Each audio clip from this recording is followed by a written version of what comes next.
O Senhor esteja convosco. Ele está no meio de nós. Proclamação do Evangelho de Jesus Cristo segundo Mateus. Glória a vós, Senhor.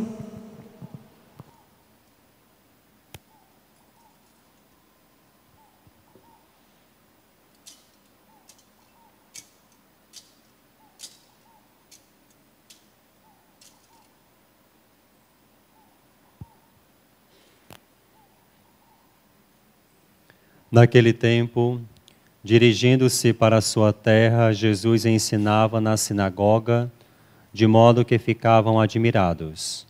E diziam: de onde lhe vem essa sabedoria e esses milagres? Não é ele o filho do carpinteiro? Sua mãe não se chama Maria? E seus irmãos não são Tiago, José, Simão e Judas? E suas irmãs não moram conosco? Então, de onde lhe vem tudo isso? E ficaram escandalizados por causa dele. Jesus, porém, disse: um profeta só não é estimado em sua própria pátria e em sua família. E Jesus não fez ali muitos milagres, porque eles não tinham fé. Palavra da salvação. Glória a vós, Senhor.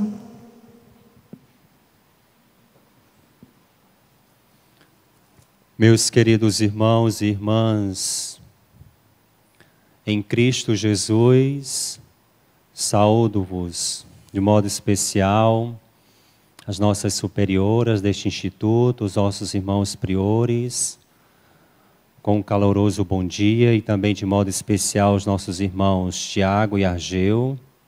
Quem é? Pronto. Que hoje iniciam seu processo laborioso na vida espiritual, seu talhamento na vida de perfeição do Evangelho, iniciando o seu postulantado. Nós estamos celebrando hoje de modo especial, neste primeiro sábado do mês de maio, dia dedicado à memória da Virgem Maria, dia que a Igreja faz memória à Virgem Santíssima. Porque Maria é aquela que nos antecipa e que se antecipa ao seu Senhor.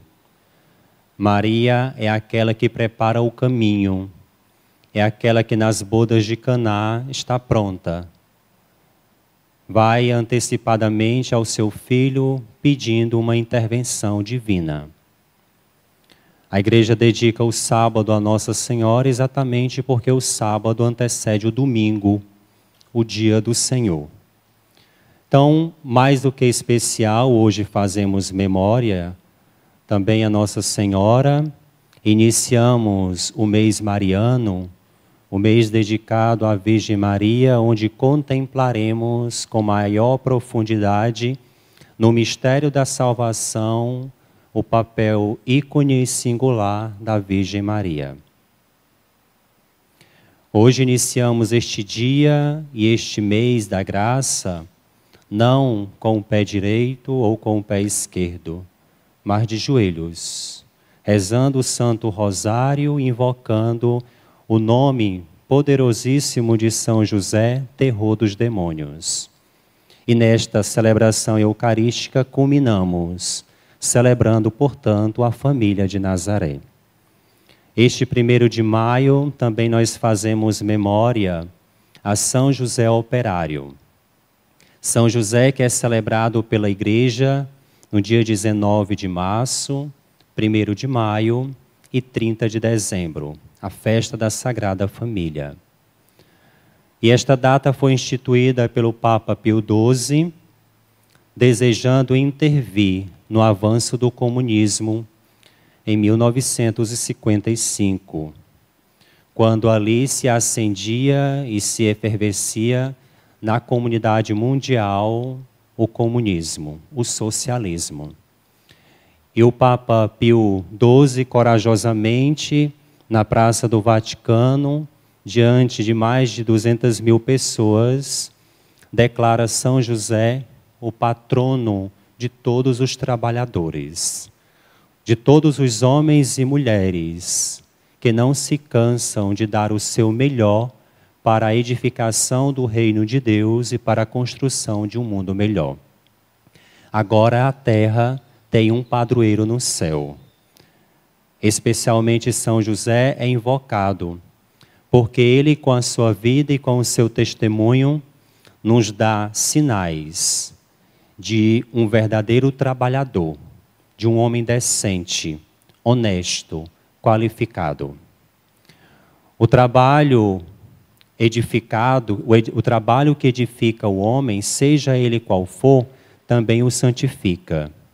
Porque assim como nós escutamos na primeira leitura, que Deus criou o mundo, Deus trabalhou para nos fazer e Deus trabalhou para construir o mundo, Ele depositou a sua obra criadora nas mãos dos homens e das mulheres, para que continuassem o seu projeto criador e para que continuasse o seu projeto salvífico.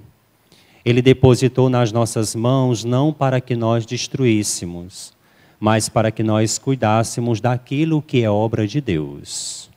Nós temos, pois, esta responsabilidade nas nossas mãos de dar continuidade ao projeto criador de Deus. Nós geramos vida quando nós trabalhamos bem, quando nós somos honestos, quando nós somos zelosos por aquilo que nós fazemos. São Paulo, escrevendo aos Colossenses, no capítulo 3, vai dizer que não importa o tipo de trabalho que façamos, mas façamos com tanto zelo que servimos como que ao Senhor e não aos homens. Porque de Cristo, Senhor, do próprio Deus, nós receberemos a recompensa. E todo trabalho é digno, desde que ele não seja desonesto. Porque o fruto do trabalho desonesto gera o esterco de Satanás, um dinheiro amaldiçoado. É preciso, pois, arregaçar as mangas, não só para um trabalho laborial, humano, físico, mas também para um trabalho espiritual. Pois Deus confiou nas nossas mãos a edificação da comunidade, a edificação do mundo. Nós escutamos a pessoa de José, um homem que não se limitou a trabalhar, mesmo tendo escutado a voz de Deus, mesmo tendo escutado o recado de Deus, ele soube se colocar a serviço juntamente com a sua digníssima esposa. Ele que não se anulou a trabalhar na carpintaria, para dar o pão e o melhor para o Filho do Altíssimo. Porque mesmo ele não conhecendo o mistério na sua profundidade, mesmo ele não sabendo se aquele menino, quem era aquele menino de fato, ele deu o seu melhor. Ele atendeu à voz de Deus e deu o seu melhor para que aquele menino pudesse edificar a todos aqueles que o escutassem. Jesus teve dificuldades até mesmo com os seus familiares, próximos e distantes, e teve dificuldade até com os seus discípulos. Mas enquanto José e Maria não compreendiam as atitudes e as palavras daquele menino, eles guardavam num coração, com um coração contemplativo. E aí, aos poucos, eles iam percebendo que aquele menino, de fato, era filho de Deus. Muito mais do que deles. Eles eram apenas administradores e eram apenas oficiantes. Um homem e uma mulher que foram colocados por Deus para auxiliar no crescimento e na vida do seu filho único. Celebramos São José hoje como o terror dos demônios, São José como um homem contemplativo, mas um homem trabalhador. Um homem que viveu a vida comum. Um homem que é modelo e exemplo para todo trabalhador. porque o trabalho agora é para nós um meio de santificação. O trabalho é para nós um estímulo, para que nós cresçamos também na fé. E é a partir de um coração orante que nós vamos dando sentido e ressignificando o nosso trabalho. Porque muitas vezes nós podemos ver aquilo que nós fazemos como um peso, como uma desgraça, como um castigo. O pecado não é, o trabalho não é um castigo de Deus, mas ele foi ressignificado e elevado à categoria divina, tanto pelo próprio Deus, que trabalhou e não deixou nunca de trabalhar. No Novo Testamento nós vamos escutar isso da boca de Jesus. Eu e o meu Pai até agora trabalhamos, nós nunca deixamos de trabalhar, porque Deus não se cansa. Na primeira leitura, quando escutamos, no contexto do Gênesis, Deus descansando, era porque o seu povo não tinha um dia de folga. O seu povo era como que igual aos outros povos, que viviam para o trabalho sem parar, que viviam sob o jugo, sob o peso e sob a escravidão do trabalho.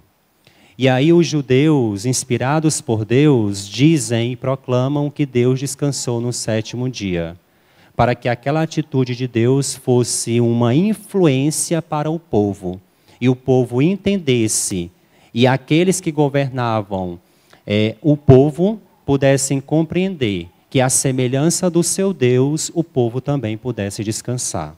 Pois nós não fomos feitos para o trabalho. O trabalho foi feito para a edificação do homem e para que o homem tenha condições de crescer também espiritualmente. Quando Marta e Maria, diante de Jesus, vivem aparentemente uma atitude diversa, nós vamos perceber Jesus chamando a atenção de Marta, não porque ela trabalhava, não diminuindo a atitude do trabalho ou a função do trabalho, mas porque, tendo a atitude de Maria, de escutar o Senhor e de ter um coração orante, Marta poderia ressignificar o seu trabalho e saber por que estava trabalhando. Porque enquanto Marta trabalhava, ela tinha um coração inchado e apontava para o Senhor a sua irmã. O Senhor não se incomoda de ela estar aí sentada te escutando? E aí o Senhor responde que não. Porque a primeira atitude é esta do discípulo, de escutar o Mestre. Porque quando nós escutamos o Mestre, nós fazemos um caminho com Ele, nós entendemos as outras coisas da vida. Nós entendemos até mesmo porque trabalhamos. E não levamos o trabalho como um peso e como uma carga nas costas. Quando Maria saísse dali, ela daria qualidade e significado a tudo que ela fosse tocar e fazer, porque ela compreendeu a partir da fé o sentido único e espiritual do trabalho. Ela podia agora olhar para o trabalho com os olhos da fé. O trabalho pode ser para nós um motivo e um caminho de santificação, mas também pode ser um caminho de condenação. De condenação quando o contratante, o patrão, não paga bem o salário a seu servo, a seu empregado. Este é um dos pecados que a igreja diz que brada aos céus, um dos 6 pecados contra o Espírito Santo. Se eu não posso pagar dignamente o salário justo ao empregado, então eu não devo contratar. Porque aquilo pode se tornar para mim um peso tão grande e pode me levar à condenação. O trabalhador precisa e necessita do seu sustento, como diz a carta de São Tiago no capítulo 5. E quando ele é mal pago ou quando ele não tem os seus direitos, o patrão pode então estar caminhando para a condenação. O contrário também serve. Quando o empregado não faz um bom uso dos bens do patrão, quando não é honesto com o horário e quando não é honesto com aquilo que é do patrão e aquilo que faz parte da vida e da empresa do patrão, o empregado também, em vez de utilizar o caminho de santificação do trabalho, está se condenando. Então aqui nós vemos o trabalho elevado à santidade, dignificado pelas mãos do próprio Deus. Nós vemos José também trabalhando assiduamente e nós contemplamos o próprio Jesus, o filho do carpinteiro, que viveu mais de 30 anos trabalhando na carpintaria do pai. Ele deu um tom, deu sabor, deu dignidade aos afazeres domésticos. E quando nós entendemos o sentido do trabalho, nós também entramos na mesma dinâmica divina e nos santificamos através dele, porque o trabalho vai nos ocupar e elevar o nosso espírito à santidade. Que neste dia, rezando por todos os trabalhadores e trabalhadoras, rezando por todo o povo brasileiro que foi afetado nesta pandemia e está desempregado, muitas pessoas e muitos homens honestos, que São José interceda para que eles possam encontrar um trabalho santo, que o dignifique, que os façam cada vez mais crescer na presença de Deus. Porque o trabalho neste mundo passa e nós precisamos utilizá-lo bem a nosso favor, para nos santificar e nos edificar diante de Deus. O trabalho pode ser um caminho de condenação quando não somos honestos, ou quando o usufruto daquele trabalho, o dinheiro, também não é honesto. Porque há trabalhos que não são bons e santificantes. Quem trabalha com as drogas, quem trabalha com a prostituição, quem trabalha com a corrupção, está fazendo um caminho de condenação. Porque o fruto deste trabalho é desonesto e desleal. Massacram também muitas vidas. O trabalho honesto, seja ele qual for, por menor que seja, ele nos dignifica, eleva o nosso espírito e nos santifica.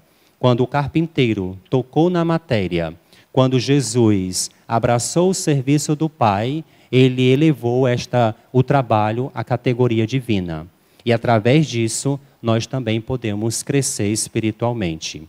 Trabalhemos como se tudo dependesse de nós e rezemos como tudo dependesse de Deus. Nisto nós completamos a nossa vocação. Rezar e trabalhar é a vida do homem, pois na vida deste mundo, que tudo passa, o que permanecerá são os frutos que nós rezamos no salmo de hoje. Fazei dar frutos e frutos bons, o trabalho das minhas mãos, o trabalho do meu labor, o trabalho da minha penúria, do meu suor, das minhas lágrimas.